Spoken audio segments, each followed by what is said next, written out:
ఆయన ఆ బలాతిశయము చేత క్రీస్తును మృతులలో నుండి లేపి సమస్తమైన ఆధిపత్యము కంటేను, అధికారము కంటేను, శక్తి కంటేను, ప్రభుత్వము కంటేను ఈ యుగమునందు మాత్రమే గాక రాబో యుగమునందును పేరు పొందిన ప్రతి నామము కంటేను ఎంతో హెచ్చుగా పరలోకమునందు ఆయనను తన కుడిపార్శ్వములో కూర్చుండబెట్టుకొని ఉన్నాడు.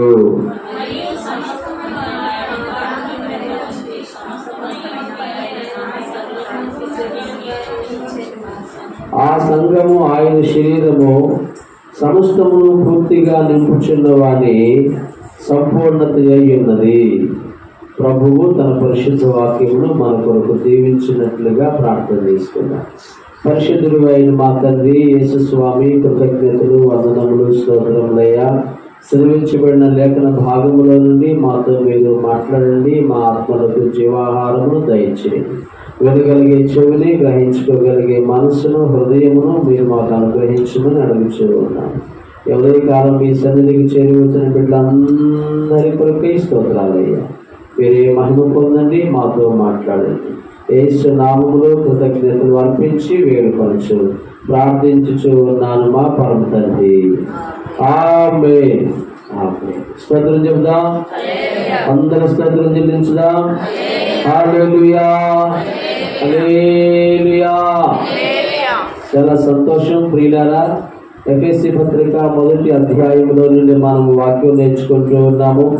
15వ వాక్యము నుండి, మరి 1వ అధ్యాయం 15వ వాక్యము నుండి వచనం వెంబడి వచనము పరిశుద్ధులైన వారి యెడల దేవుడు కలిగి ఉన్న దయా సంకల్పమును గురించి, ఆయన మనల్ని పిలిచిన పిలుపులో ఉన్న నిరీక్షణను గురించి, అలాగనే పరిశుద్ధులలో ఆయన స్వాస్థ్యము యొక్క మహిమైశ్వర్యమును గురించి, అలాగనే అపరిమితమైన దేవుని యొక్క మహత్యమును మీరు తెలుసుకోవాలి సంఘమా అని పౌలు గారు ఎఫెసీ సంఘానికి బోధించినటువంటి విషయాలను మనము మరి నెలంతా కూడా నేర్చుకుంటూ ఉన్నాము. ప్రియులారా, దేవుడు ఇక్కడ తన సేవకుడైన పౌలు గారి ద్వారా సంఘానికి ఏం చెప్తూ ఉన్నాడంటే, మీరు రక్షణ పొందారు, మారు మనసు పొందారు, బాప్టిజం పొందారు, ప్రభు బలారాధనలో మీరు పాలు పొందుతూ ఉన్నారు. చాలా సంతోషం, మంచిది. అయితే మీరు అంతటితో సరిపెట్టుకోకూడదు. దేవుని యొక్క మహిమైశ్వర్యాన్ని, దేవుని యొక్క ఔన్నత్యాన్ని, దేవుని యొక్క మహత్యమును మీరు తెలుసుకోవాలి. ఏమిటి దేవుని యొక్క మహత్యము అంటే, యేసు క్రీస్తును సమాధిలో నుండి లేపిన శక్తిని మీరు తెలుసుకోవాలి సంఘమా అని పౌలు గారు సంఘానికి జ్ఞాపకం చేస్తూ ఉన్నాడు. ఈ శక్తినే కనుక నేటి క్రైస్తవులు తెలుసుకోకపోతే, ఏ శక్తిని? అందరూ చెప్పండి. ఏ శక్తిని?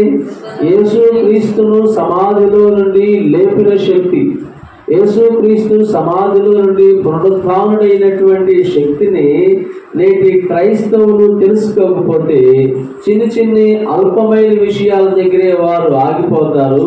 చిన్న చిన్న అల్పమైన విషయాలతోనే వారు కొట్టుమిట్టాడుతూ ఉంటారే తప్ప పరలోక సంబంధమైన మరి ఆత్మ సంబంధమైన ఆశీర్వాదం కొరకు వారు మనసు పెట్టరు అని దేవుని వాక్యములో మనం తెలుసుకుంటూ ఉన్నాం. ప్రియులారా, ఇకపోతే మనం చూసినట్టు 20వ వాక్యం, ఆయన ఆ బలాతిశయము చేత క్రీస్తును మృతులలో నుండి లేపి సమస్తమైన ఆధిపత్యము కంటేను, అధికారము కంటేను, శక్తి కంటేను, ప్రభుత్వము కంటేను ఈ యుగమునందు మాత్రమే గాక రాబో యుగమునందును పేరు పొందిన ప్రతి నామము కంటేను ఎంతో హెచ్చుగా పరలోకమునందు ఆయనను తన కుడిపార్శ్వమున కూర్చుండబెట్టుకొని ఉన్నాడు. స్తోత్రం చెప్పండి. యేసు ప్రభువును గురించి తండ్రి అయిన దేవుడు ఏ విధమైన ఉద్దేశమును కలిగి ఉన్నాడో దేవుని సేవకుడైన పౌలు గారు ప్రస్తావిస్తూ ఉన్నాడు. ఏం చెప్పుచూ ఉన్నాడు పౌలు గారు యేసు ప్రభువుని గురించి? సమస్తమైన ఆధిపత్యము కంటేను, అధికారము కంటేను, శక్తి కంటేను, ప్రభుత్వము కంటేను, ఈ యుగమునందు మాత్రమే గాక రాబో యుగమునందును ఆ పేరు పొందిన ప్రతి నామము కంటేను ఎంతో హెచ్చుగా పరలోకమునందు ఆయన తన కుడిపార్శ్వమున కూర్చుండబెట్టుకొని ఉన్నాడు. స్తోత్రం చెప్పండి. హల్లెలూయా. తండ్రి అయిన దేవుడు కుమారుడైనటువంటి యేసు ప్రభువుని ఎంత హెచ్చుగా చేశాడో ఆ విషయాన్ని పౌలు గారు జ్ఞాపకం చేస్తూ ఉన్నాడు. ఏం చెప్తూ ఉన్నాడు? ప్రభుత్వము కంటేను, ఆధిపత్యము కంటేను, అధికారము కంటేను, శక్తి కంటేను ఆయనను హెచ్చించి పరలోకమందు ఆయన తన కుడిపార్శ్వమున కూర్చుండబెట్టుకొని ఉన్నాడు అని దేవుని వాక్యములో, పరిశుద్ధ గ్రంథంలో మనం చదువుకుంటూ ఉన్నాం. అంటే తండ్రి అయిన దేవుడు కుమారుడైనటువంటి యేసు ప్రభువుకి సర్వాధికారం ఇచ్చి ఉన్నాడు. సమస్తము కంటేను యేసు ప్రభువుని హెచ్చించాడు అని పౌలు గారు జ్ఞాపకం చేస్తూ ఉన్నాడు. ప్రియులారా, చూడండి మత్తయి సువార్త 28వ అధ్యాయము 18వ వాక్యం చూద్దాం. చదవండి. మత్తయి సువార్త 28వ అధ్యాయము 18వ వాక్యం. అయితే యేసు వారి యొద్దకు వచ్చి, పరలోకమందును భూమి మీదను నాకు సర్వాధికారం ఇవ్వబడి ఉన్నది. ఎక్కడెక్కడంట? పరలోకమందును మరియు భూమి మీదను నాకు సర్వాధికారం ఇవ్వబడి ఉన్నది. అలాగే హెబ్రీ పత్రిక 2వ అధ్యాయము 7వ వాక్యం కూడా చూద్దాం. హెబ్రీ పత్రిక 2:7. దేవదూతల కంటే వారిని కొంచెం తక్కువ వానిగా చేసితివి, మహిమా ప్రభావములతో వారికి కిరీటమును ధరింపజేసితివి, నీ చేతి పనులన్నిటి మీద. చూసారా, అక్కడ మానవుని గురించి చెప్తూ ఉన్నాడు. మానవుడికి ఇవ్వబడిన అధికారం అది ఏంటంట? దేవదూతల కంటే వారిని కొంచెము తక్కువ వానిగా చేసితివి, మహిమా ప్రభావములతో వారికి కిరీటమును ధరింపజేసితివి, నీ చేతి పనులన్నిటి మీద వారికి అధికారం అనుగ్రహించితివి. చాలు. పేతురు రాసిన మొదటి పత్రిక 3వ అధ్యాయము 22వ వాక్యం.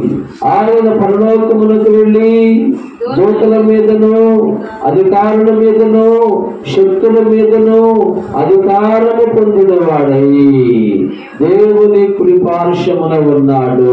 వీళ్ళలా ఏం చెప్తున్నానంటే, తండ్రి అయిన దేవుడు యేసు ప్రభువులు వారికి ఇచ్చిన అధికారమును జ్ఞాపకం చేస్తూ ఉన్నాను. యేసు ప్రభు వారికి అధికారం ఇవ్వబడింది అంటే ఆయన యందు విశ్వాసం ఉంచిన మనకు కూడా అధికారం ఇవ్వబడింది. Praise the lord. హల్లెలూయా. చెప్పండి ఎవరికి? చెప్పండి ఎవరికి? యేసు ప్రభువుకు మాత్రమే కాదు కానీ యేసు ప్రభువుని విశ్వసించిన వారికి కూడా, యేసు ప్రభువుని విశ్వసించిన మనకు కూడా ఆ విధమైన అధికారం ఇవ్వబడింది అని ఇక్కడ పౌలు గారు జ్ఞాపకం చేస్తూ ఉన్నాడు. మనం చదివినట్లయితే ఎఫెసీయులకు రాసిన పత్రిక 1వ అధ్యాయము 22వ వాక్యం. మరియు సమస్తమును ఆయన పాదముల కింద ఉంచి సమస్తము పైని ఆయనను సంఘమునకు శిరస్సుగా నియమించెను. మరియు సమస్తమును ఆయన పాదముల కింద ఉంచి అంటే సమస్తము పైన యేసు ప్రభువుకి అధికారం ఇచ్చాడు. ఆరాధననే యేసు ప్రభువుకి అధికారం ఇవ్వబడిందంటే ఆయన యందు విశ్వాసం ఉంచినటువంటి మనకు కూడా అధికారం ఇవ్వబడింది. స్తోత్రం చెప్పండి. మనము అధికారము పొందినటువంటి ప్రజలము. We are people of authority. మనము అధికారము పొందినటువంటి ప్రజలము. ఎవరి ద్వారా మనకు అధికారము వచ్చింది? ఎవరి నుండి మనం అధికారమును పొందాము? యేసు ప్రభువు నుండి మనం అధికారమును పొందాము. చెప్పండి, ఎవరి నుండి? యేసు ప్రభువు నుండి మనం అధికారమును పొందిన వారము. ఓకే, ఎవరిపైన మనకు అధికారము? ఎవరిపైన మనకు అధికారం అంటే పాపము పైన మనకు అధికారము, సాతాను పైన మనకు అధికారము, శాపము పైన మనకు అధికారము, కీడు పైన మనకు అధికారము, భయము పైన మనకు అధికారము. స్తోత్రం చెప్పండి. హల్లెలూయా. పాపానికి మన పైన అధికారము లేదు, పాపము పైననే మనకు అధికారం ఉన్నది. Praise the lord. హల్లెలూయా. ఇప్పుడు పాపము పైన మనకు అధికారము ఉన్నదా, లేదంటే మన పైన పాపమునకు అధికారం ఉన్నదా? చెప్పండి ఏం బాబు, పాపము పైన మనకు అధికారం ఉన్నదా? మన పైన పాపమునకు అధికారం ఉన్నదా? చెప్పాలి. పాపము పైన మనకు అధికారం ఉన్నది, మన పైన పాపానికి అధికారము లేదు. అంటే ఇప్పుడు పాపము చేయటమా చేయకపోవటమా అనేది ఎవరిపైన ఆధారపడి ఉన్నది? చెప్పండి, ఎవరిపైన ఆధారపడి ఉన్నది? మన పైననే ఆధారపడి ఉన్నది. ఎందుకంటే పాపము పైన మనం అధికారము పొందిన వారము. ఎవరిపైన? పాపము పైన మనం అధికారమును పొందిన వారము. దేవుడు ఆ విధమైన అధికారమును నీకు, నాకు, మనకు ఆయన అనుగ్రహించాడు. Praise the lord. Hallelujah. Hallelujah. ఇప్పుడు చాలా మంది ప్రభువుని నమ్ముకున్న కొంతమంది చాటుగా చెట్లు తాగే ముసలోళ్ళు ఉంటారు. బీడీలు తాగేవాళ్ళు, సిగరెట్లు తాగేవాళ్ళు చాటుగా తాగుతారు. ఏంటయ్యా ఎందుకు తాగుతూ ఉన్నావు నీవు?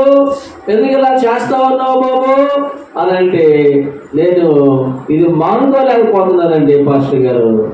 ఏం మానుకోలేకపోతున్నాడంట? చెట్లు మానుకోలేకపోతున్నాడు. ఒక ఆయన పాదరి గారు, నేను బాగా పాడతానండి, పాటలు అంటే నాకు బాగా ఇష్టమండి, చర్చిలో పరిచయం కూడా చేస్తానండి, కానీ సారాయి మానుకోలేకపోతున్నానండి. ఏం మానుకోలేకపోతున్నాడు? పాటలు అంటే ఇష్టం, ఘనంగా పాటలు పాడతాడు, పరిచయం చేస్తాడు, కానీ ఏం మానుకోలేకపోతున్నాడు? డ్రింకింగ్, మద్యపానము, ధూమపానము. ప్రియులారా, ఇవి చేయడానికి వీటికి నీవు దాసుడవు కావు, వీటి పైన నీవు అధికారమును పొందిన వ్యక్తివి. స్తోత్రం చెప్పండి. వీటిపైన వెరసి పాపము పైన సమస్తమును ఆయన పాదముల క్రింద ఉంచాడు. అంటే సమస్తము పైన అనగా పాపము పైన ఆయనకు అధికారం ఇవ్వబడింది. ఆనాదులనే పాపము పైన మనకు కూడా అధికారం ఇవ్వబడింది. స్తోత్రం చెప్పండి. ఒక సీరియల్ని నీవు డామినేట్ చేస్తా ఉన్నావా, లేదంటే సీరియల్లే నీ మీద పెత్తనం చేస్తుందా?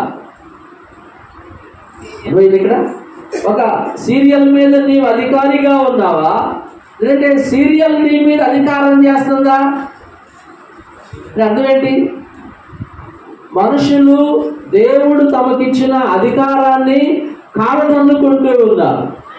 రక్షణ పొందినా నేను సీరియల్ చూడకుండా ఉండలేకపోతున్నానండి, రక్షణ పొందినా ప్రభువు నాకు అధికారం ఇచ్చినా నేను ఒక సినిమా, ఫలానా వ్యక్తి సినిమా చూడకుండా ఉండలేకపోతా ఉన్నానండి అంటే ఇక్కడ వారు తమకిచ్చిన అధికారమును వారు దుర్వినియోగపరుచుకుంటూ ఉన్నారు. ఏం చేస్తున్నారు? దేని చెప్పండి. సీరియల్కి నీవు దాసుడవు కాదు, సీరియల్లే నీకు దాసత్వం. స్తోత్రం చెప్పండి. పూర్వం ఒక పాట ఉండేది, ఫరోకు ఇంకా దాసుడంకను పరమాకానాలకు హక్కుదారుడన్. ఫరోకు ఇంకా దాసుడంకను పరమాకానాలకు హక్కుదారుడన్. సంకట దుఃఖములన్నీ తీరిపోయే సంహారభూతాలకు దాటిపోయే. సంకట దుఃఖములన్నీ తీరిపోయే సంహారభూతాలను దాటిపోయే. సినిమాకు నేనింకా దాసుడన్ కాను, సీరియల్కి నేనింకా దాసుడన్ కాను, పరమాకాలకు హక్కుదారుడన్. అవునా కదా? ఒకప్పుడు దాసులం మనం. ఏంటికి చెప్పండి చెప్పండి అయ్యా? పండగలకి, పబ్బాలకి, సినిమాలకి, త్రాగుడికి, జోదానికి ఒకప్పుడు దాసులం. సినిమాకు నేనింకా దాసుడన్ కాను, పరమాకాలకు హక్కుదారుడన్. అబద్ధానికి నేనింకా దాసుడన్ కాను, పరమాకాలకు హక్కుదారుడన్. అబద్ధానికి దాసులం ఒకప్పుడు. ఒక అబ్బాయి చెప్తున్నాడు, అబ్బాయి నువ్వు ప్రభువు నమ్ముకోవాలి, నీకు చాలా కష్టం వచ్చింది, నువ్వు ఎప్పుడైనా ప్రభువుని నమ్ముకోవాలి అని చెప్తే, నేను చేసే పని నీకు తెలియదు అంటున్నాడు. నేను చేసే పనికి రోజు అబద్ధాలు ఆడాలి. ఏమాడాలి? అబద్ధం ఆడితే నా పని గడవదు, అబద్ధాలు చెప్పండి నా పని గడవదు, నా ఉద్యోగం గడవదు. మరి ఎట్లా తెచ్చికి ఎట్లా రావాలి? బాప్తిసం ఎట్లా పొందాలి? అప్పుడు నేను చెప్పాను, నువ్వు దాని కొరకు ప్రార్థన చేసుకో, ప్రభువు నీకు పరిష్కార మార్గం చెప్తాడు. ప్రభువా నన్ను ఏం చేయమంటావు? నేను నిన్ను నమ్ముకోవాలనుకుంటున్నా, బాప్తిజం పొందాలనుకుంటున్నా, కానీ అబద్ధం ఆడందే నేను చేసే పని గడవదయ్యా అని ప్రార్థన చేసుకో, ప్రభువు నీకు పరిష్కార మార్గం చెప్తాడు అని చెప్పి ఆ యవనస్తుడితో చెప్పడం జరిగిందన్న. సో ప్రియమైన దేవుని ప్రజలారా, పాపము పైన మనము అధికారము పొందిన వారమై, కానీ మన పైన పాపమునకేమి లేదు. చెప్పండి, ఏం లేదు. సమస్తమును ఆయన పాదముల క్రింద ఉంచి, అంటే సమస్తము పైన ఆయనను అధికారిగా చేశాడు యేసయ్య. అలాగనే మనల్ని కూడా, మనకు కూడా ఆయన అధికారమునిచ్చాడు. నీవు అధికారము పొందిన వ్యక్తి. చెప్పండి, ఏ పొందిన వ్యక్తివి? అందరూ చెప్పండి, ఏ పొందిన వ్యక్తివి? ఇంటికి బాగానే భార్య మీద నాకు అధికారం ఉంది, నీ మీద అనకూడదు. లేదంటే భర్త మీద, నీ మీద నాకు అధికారం ఉంది, యేసయ్య నాకు అధికారం ఇచ్చాడు, పదిరి గారు చెప్పాడంటే కుదరదు. వాళ్ళ మీద, ఇంట్లో వాళ్ళ మీద, వీధిలో వాళ్ళ మీద, పక్కన వాళ్ళ మీద కాదు అధికారం. అపవాది పైన, సాతాను పైన నీకు అధికారం, శోధనల పైన నీకు అధికారం, శోధనను జయించుకోవడానికి అధికారం, అపవాదిని ఎదిరించడానికి అధికారం. యాకోబు 4:7 ఏముంది? కాబట్టి దేవునికి లోబడి ఉండుడి, అపవాదిని ఎదిరించుడి, అప్పుడు వాడు మీ యొద్ద నుండి పారిపోవును. ఎంత గొప్ప మాట అసలు. కాబట్టి దేవునికి లోబడి ఉండుడి. చెడ్డ ఆలోచనలు వచ్చినాయి, చెడ్డ తలంపులు వచ్చినాయి, పాపపు సంబంధమైన ప్రేరేపణ నీకు వచ్చింది, పాపపు ఆలోచనలు నీకు వచ్చినాయి. అప్పుడు నువ్వేం చేయాలంటే వాటిని ఎదిరించాలి. ఏంటి చెప్పు? ఏంటి? అపవాది సంబంధితమైన ఆలోచనలను నీవు ఎదిరించాలి. అపవాదిని ఎదిరించుడి, అప్పుడు వాడు మీ యొద్ద నుండి పారిపోవును. కాబట్టి దేవునికి లోబడి ఉండుడి, అపవాదిని ఎదిరించుడి, అప్పుడు వాడు మీ యొద్ద నుండి పారిపోవును. ఎంత గొప్ప మాట చెప్తున్నాడు దేవుడు ఇక్కడ తన వాక్యంలో. అపవాదిని ఎదిరించమని చెప్పాడే కానీ అపవాదికి చోటు ఇవ్వండి, అపవాది కూడా ఒక చోటు ఇవ్వండి అని చెప్పలేదు ఆయన. అపవాదికి చోటు ఇయ్యకుడి. ఎందుకు అపవాదికి చోటు ఇయ్యకుడి అంటే అబద్ధానికి చోటు ఇవ్వబాకండి, మోసానికి చోటు ఇవ్వబాకండి, ఇంకొక దానికి మరొక దానికి పాపానికి చోటు ఇవ్వబాకండి అని దేవుడు తన వాక్యములో చెప్పుచూ ఉన్నాడు. Praise the lord. Hallelujah, hallelujah. సమస్తమును ఆయన పాదముల క్రింద ఉంచి, ప్రియులారా, అంటే సమస్తము పైన ఆయన మనల్ని ఏలేవారిగా, అధికారిగా చేశాడు. ఆదికాండము 1:28 వాక్యం. ఆదికాండము 1:28. దేవుడు వారిని ఆశీర్వదించెను. ఎట్లనగా మీరు ఫలించి అభివృద్ధి పొంది విస్తరించి భూమిని నిండించి దానిని లోపరుచుకొనుడి. ఏం చేయండి? చెప్పండి ఏం చేయండి? దేనిని చెప్పండి? దేనిని? అంతే కదా, దానికి లోబడండి అని చెప్పాల. దానిని లోపరుచుకొనుడి. దేనినయ్యా? చెప్పండి అమ్మా. దానిని లోపరుచుకొనుడి. దేవుడు వారిని ఆశీర్వదించెను. ఎట్లనగా మీరు ఫలించి అభివృద్ధి పొంది విస్తరించి భూమిని నిండించి దానిని లోపరుచుకొనుడి. సముద్రపు చేపలను ఆకాశ పక్షులను భూమి మీద ప్రాకు ప్రతి జీవిని ఏలుడని దేవుడు వారితో చెప్పాడు. ఏం చెప్పాడు? ఏలండి. ఎవరిని? సముద్రపు చేపలను ఆకాశ పక్షులను భూమి మీద ప్రాకు ప్రతి జీవిని ప్రతి ప్రాణిని ఏలుడి. అంటే ఆదిలోనే తండ్రి అయిన దేవుడు మనల్ని అధికారులుగా చేశాడండి. హల్లెలూయా. మొదటి మానవుడికి బాల్యము లేదు. ఏమి లేదు? ఎవరికి? మొదటి మానవుడు ఎవరు? చెప్పండి ఎవరు? ఆదాముకి బాల్యము లేదు. ఆదాముని చేయడంతోనే దేవుడు యువకుడిగా చేశాడు, యుక్త వయసు కలిగిన వాడిగా చేశాడు, యవన ప్రాయము కలిగిన వాడిగా చేశాడు ఆదాముని. ఆ రీతిగా ఆదాముకి సమస్తము మీద ఏమిచ్చాడు? అది ఏలుడి. భూమి మీద ప్రాకు ప్రతి జీవిని ఏలుడని దేవుడు వారితో చెప్పారు. అయితే ఆదాము పాపం చేయడం వల్ల ఆ అధికారాన్ని పోగొట్టుకున్నాడు, ఆ అధికారాన్ని కారదనుకున్నాడు.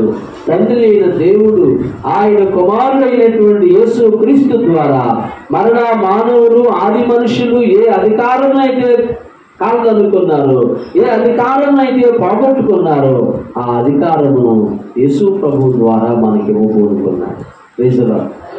హల్లెలూయా. అబద్ధాల పైన అధికారం, కోపము పైన అధికారం. దేనిపైన?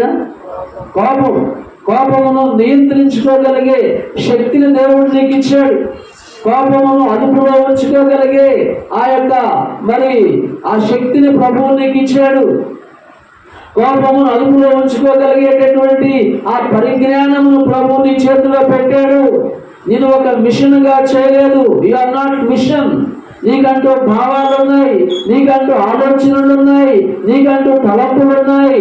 నీ భావాలను నీ తలంపులను స్వాధీనపరచుకోగలిగే సామర్థ్యతను, ఎబిలిటీని దేవుడు నీలో పెట్టాడు. హల్లెలూయా. మనం ఎవరికి కాదు. We are not machine. మనం మిషన్లం కాదు. ఎవరని చెప్పండి? దేవుని స్వరూపములో చేయబడిన మనుషులు మనకి భావాలు ఉన్నాయి, ఆలోచనలు ఉన్నాయి, తలంపులు ఉన్నాయి. ఈ భావాలను అదుపు చేసుకోగలిగే ఎబిలిటీ, సామర్థ్యము కూడా దేవుడు మనలో చెప్పండి పెట్టాడు. తిమోతికి రాసిన పత్రిక పౌలు పరిశుద్ధ గ్రంథంలో నుండి తిమోతికి రాసినటువంటి పత్రిక, ప్రియమైన వారులారా, తిమోతికి రాసిన 2వ పత్రిక 1వ అధ్యాయము 7వ వాక్యం.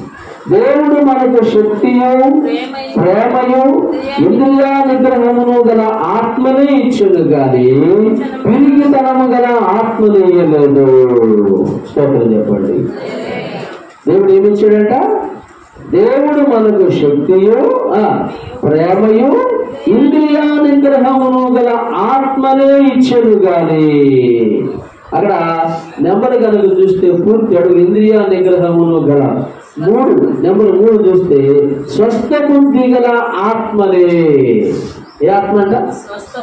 స్వస్థ బుద్ధి గల ఆత్మలే అనగా మంచి ఆత్మను. స్వస్థ బుద్ధి అనగా నిగ్రహ శక్తి, ఇంద్రియా నిగ్రహమును గల ఆత్మనే ఇచ్చాను గాని. ఈనాడు మనుషుల భావాలేమిటి? నేను నా కోరికలను నిగ్రహించుకోలేకపోతా ఉన్నాను, నేను నా భావాలను నిగ్రహించుకోలేకపోతా ఉన్నాను, నేను నా కోపాన్ని అణుచుకోలేకపోతా ఉన్నాను, కోపం తట్టుకోలేకపోయానండి, కోపం ఆపట్టుకోలేకపోయానండి, కోపాన్ని అదుపులో ఉంచుకోలేకపోయానండి. దేవుడు ఇక్కడ చెప్తున్నాడు, దేవుడు మనకు శక్తియు, చెప్పండి, ప్రేమయు, ఇంద్రియ నిగ్రహమును గల ఆత్మనే ఇచ్చెను గాని.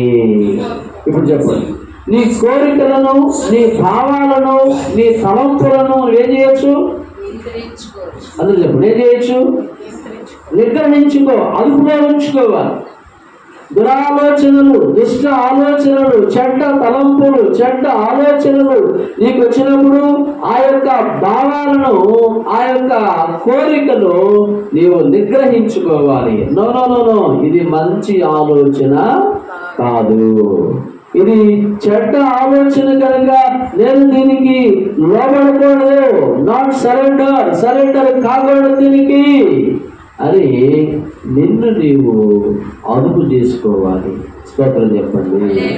హల్లెలూయా. సమస్తమును ఆయన పాదముల క్రింద ఉంచి, సమస్తమును నీ పాదముల క్రింద ఉంచాడు అనగా సమస్తము పైని ఆయన నీకు ఏమిచ్చాడు? అందరూ చెప్పండి, ఏమిచ్చాడు? అధికారం ఇచ్చాడు. మనం చదువుకున్నాం మత్తయి సువార్త పరిశుద్ధ వాక్యంలో నుండి దేవుని యొక్క వచనమును మీకు జ్ఞాపకం చేస్తాను. మత్తయి సువార్త 10వ అధ్యాయము. ప్రియమైన వారులారా, ఆయన తన 12 మంది శిష్యులను పిలిచి అపవిత్రాత్మలను వెళ్ళగొట్టుటకును, చాలు ఏ వెళ్ళగొడతానికి? అదే చెప్పండి, ఏ వెళ్ళగొడతానికి? ఆయన తన 12 మంది శిష్యులను పిలిచి వారికి అపవిత్రాత్మలను వెళ్ళగొట్టుటకును. ఇక్కడ ఒక ప్రశ్న మీకు రావాలి, ఏమండి వాళ్ళు శిష్యులు, మేము శిష్యులము కాదు కదా, మేము సాధారణ విశ్వాసులము, మేము సాధారణ సభ్యులము కదా, మాకు కూడా అధికారం ఇవ్వబడిందా? మాకు కూడా అధికారమునిచ్చాడా యేసయ్య? ఆయన పిల్లలైన వారికి అందరికీ ఆయన అధికారం ఇచ్చాడు. స్తోత్రం చెప్పండి. ఆయన కుమారులుగా కుమార్తెలుగా చేయబడిన వారికి అందరికీ ఆయన అధికారమునిచ్చాడు. దేవుని వాక్యం చెప్తుంది, తను ఎందరు అంగీకరించరు అనగా తన నామమునందు విశ్వాసం ఉంచిన వారికి అందరికీ ఆయన అధికారం అనుగ్రహించి ఉన్నాడు. యెహోషువ 1:12 ఉంటుంది. తను ఎందరు అంగీకరించరు అనగా తన నామమునందు విశ్వాసం ఉంచిన వారికి అందరికీ దేవుని పిల్లలగుటకు ఆయన వారికి అధికారం అనుగ్రహించి ఉన్నాడు. చెప్పండి, ఎవరు గ్రహించాడు అమ్మా? ఏ అధికారం? దేవుని పిల్లలుగా ఉండే అధికారం. దేవుని పిల్లలకు ఎక్కువ అధికారం ఉంటుందా? దేవుని దాసులకు ఎక్కువ అధికారం ఉంటుందా? చెప్పండి. వారసులకు ఎక్కువ అధికారం ఉంటుందా? ఆ ఇంట్లో పనిచేసే దాసదాసీలకు ఎక్కువ అధికారం ఉంటుందా? ఇప్పుడు మనం ఎవరిమి? చెప్పండి, మనం ఎవరిమి? మనము వారసులం. ఎవరిమి? ఎవరికి? దేవునికి వారసులం. అంతేగాని సినిమాకి, సిగరెట్లకి, త్రాగుడికి, పేకాటకి, జోదానికి కాదు వారసులం. దేవునికి మనము వారసులం అని చెప్పి గలతీ పత్రిక 4వ అధ్యాయంలో పౌలు గారు చెప్పాడు. మత్తయి సువార్త అట్లే గుర్తుపెట్టుకోండి. పౌలు గలతీయులకు రాసినటువంటి పత్రిక. ప్రియమైన వారులారా, దేవుని యొక్క వచనాన్ని మీ దృష్టికి తేవాలని ఆశిస్తూ ఉన్నాను. పౌలు గలతీయులకు రాసిన పత్రిక 4వ అధ్యాయము 6వ వాక్యం. మరియు మీరు కుమారులై ఉన్నందున నాయన తండ్రి అని మొదలుపెట్టి తన కుమారుని ఆత్మను దేవుడు మన హృదయములలోనికి పంపెను. కాబట్టి నీవు దాసుడవు కావు, కుమారుడివైతే దేవుని ద్వారా వారసుడు. కాబట్టి నీవు ఎవరివి కాదు? చెప్పండి, నీవు ఎవరివి కాదు? నీవు దాసుడవు కావు, కుమారుడువైతే దేవుని ద్వారా వారసుడు. దాసుడు వేరు, దాసుడుకుండే హోదా వేరు, కుమారుడి యొక్క హోదా వేరు. కుమారుడు అయితే దేవుని ద్వారా నువ్వు వారసు. మనము వారసులమే కానీ దాసులము కావు. హల్లెలూయా. కాబట్టి నీవు దాసుడము కావు, కుమారుడు అయితే దేవుని ద్వారా వారసుడు. దేనికి వారసులం? దేవుని ఆశీర్వాదానికి వారసులం. చెప్పండి, దేనికి వారసులం? దేవుని ఆశీర్వాదానికి వారసులం. దేవుడు సిద్ధపరిచిన వాటి అన్నిటినీ అనుభవించడానికి వారసులం. దేవుని యొక్క కృపకు వారసులం, దేవుని దయకు వారసులం, దేవుని కనికరానికి వారసులం. నీవు అవిధేయురాలు అయిపోయి నీ అంతటి నీవు దూరమైతే మినహాయించి, నీ అంతటి నీవు ఎడమైపోతే మినహాయించి నీవెవరివి? ఇప్పుడు ఎవరివి? నీ వారసురాలు. కానీ ఎందుకని అనుభవించలేకపోతున్నారు మనుషులు? వారి అవిధేయతను బట్టి, వారి తిరుగుబాటు స్వభావాన్ని బట్టి వారంతటి వారే తమను తాము దూరం చేసుకుంటా ఉన్నారు. పేతురు రాసిన పత్రికలో మనం ఆ మాట చదువుతాం. పౌలు పేతురు గారు రాసినటువంటి పత్రిక, దేవుని వాక్యం చదువుదాం. పేతురు తన పత్రిక ఇలాగ రాస్తూ ఉన్నాడు. పేతురు రాసినటువంటి మొదటి పత్రిక 3వ అధ్యాయము 8వ వాక్యం చదువుతూ 8-9. కనుక మీరందరూ ఏక మనస్కులై ఒకరి సుఖదుఖములందు ఒకరు పాలుపడి సహోదర ప్రేమ గలవారును కరుణాచిత్తులను వినయ మనస్కులను అయ్యుండుడి. ఆశీర్వాదములకు వారసులకు మీరు పిలువబడింది కనుక కీడుకు ప్రతి కీడైనను దోషులకు ప్రతి దోషులైనను చేయక దీవించుడి. దేనికి వారసులం అంట బాబు? అమ్మా, ఆశీర్వాదానికి వారసులు కనుక కీడుకు ప్రతి కీడైనను దోషణులకు ప్రతి దోషణను చేయక దీవించుడి. కీడు చేసిన వారికి ఏం చేయకూడదు? కీడు చేయకూడదు. దూషించిన వారికి ఏం చేయకూడదు? ఇంకేం చేయాలంట? చెప్పండి, ఏం చేయాలి? ఇది సాధ్యమేనా?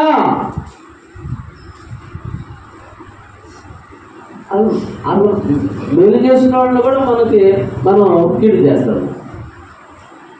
కీడు చేసిన వారికి కీడు చేయక, దోషులకు ప్రతి దోషణం చేయక, పైగా వారిని దీవించుడి. ఎందుకంటే మీరు ఆశీర్వాదానికి వారసులు, మీరు కృపకు వారసులు, కరుణకు మీరు వారసులు, దయకు మీరు వారసులు కనుక. సో పిల్లరా, దేవుడు వెలసి మనకు ఆయన అధికారం ఇచ్చాడు. స్తోత్రం చెప్పండి. దేనిపైన? మొట్టమొదటిగా పాపమును జయించే అధికారం. ఏ అధికారం? అందరూ చెప్పండి, ఏ అధికారం? సినిమా పాటను జయించే అధికారం. డీజే బాక్సులు ఊరేగింపు వచ్చింది అనుకోండి, జనం వచ్చిన వాడు కూడా తెలిపోయింటాడు. జనం వచ్చి మనుషులు ఊరుగుతున్న వాడికి ఏమైంది? ఇప్పుడు జనం ఎవరు తగ్గించేవాడికి? ఎవరు తగ్గించేది? డీజే బాక్సులు ఏం చేసింది?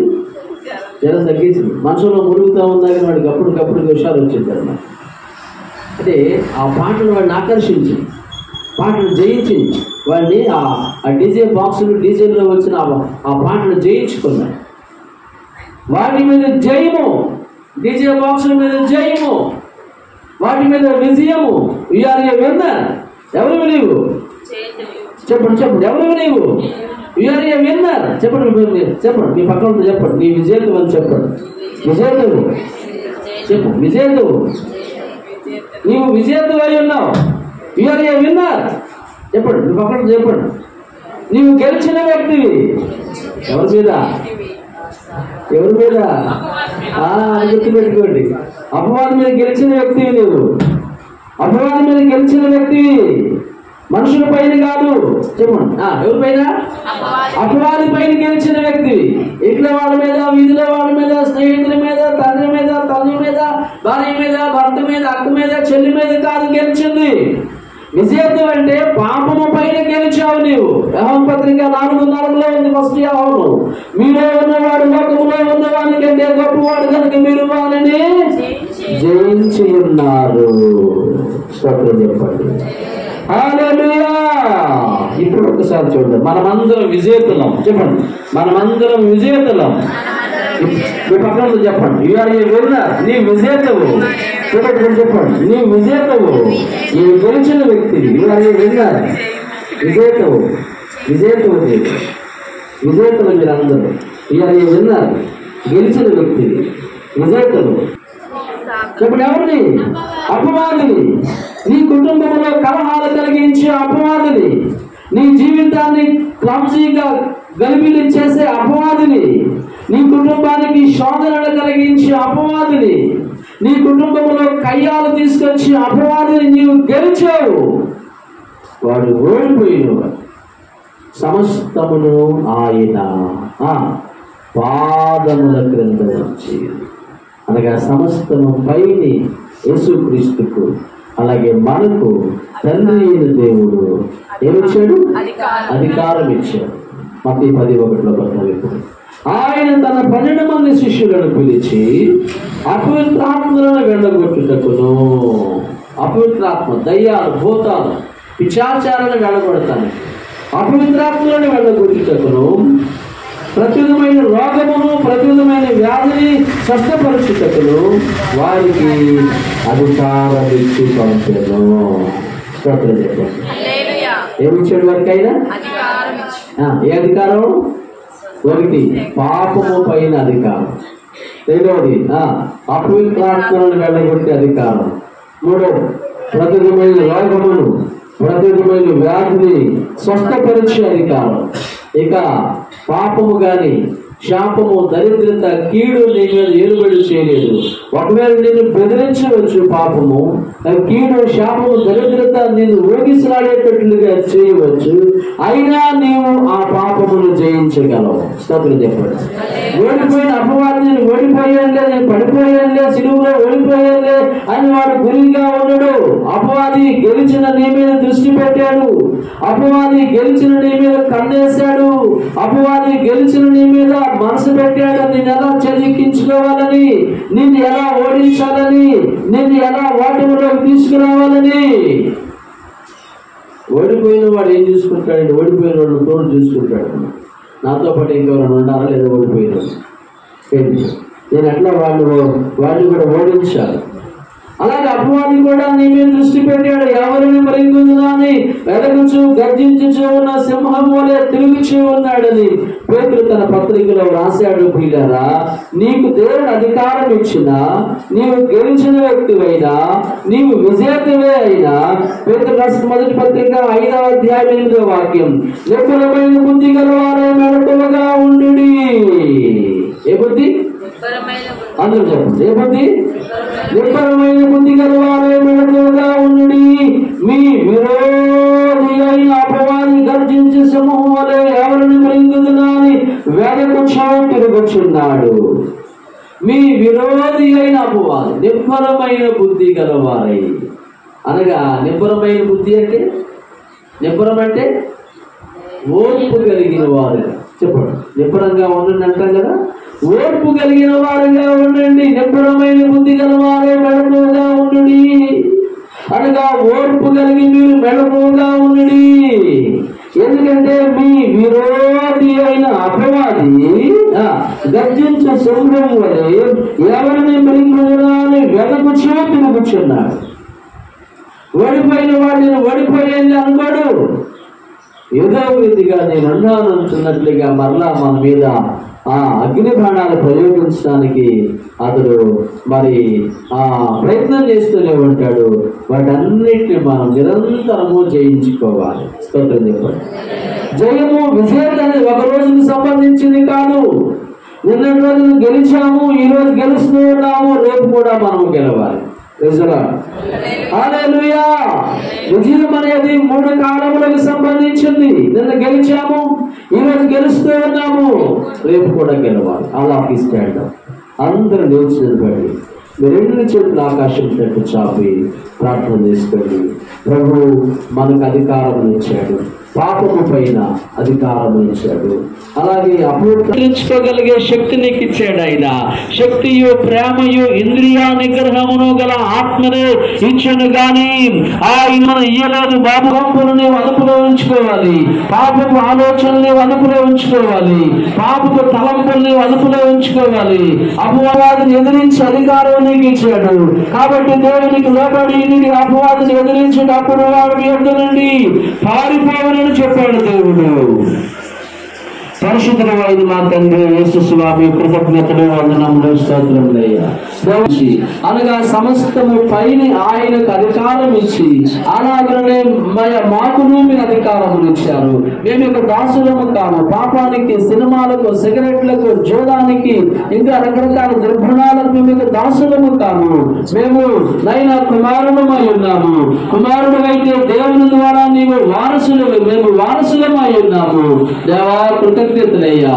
ఈ గొప్ప సత్యాన్ని మేము గుర్తెరిగి ఎల్లప్పుడూ విజేతలముగా జీవించడానికి, ఎల్లప్పుడూ గెలిచిన వారముగా బ్రతికటానికి, విజేతలుగా పాపముపై విజేతలుగా నడుచుకుంటానికి సహాయం దయచేయండి. యేసు నామములో కృతజ్ఞతలు అర్పించి వేడుకొనచ్చు ప్రార్థిస్తూ ఉన్నాము తండ్రి. ఆమేన్. ఆమేన్. అలాగే మోకరించండి.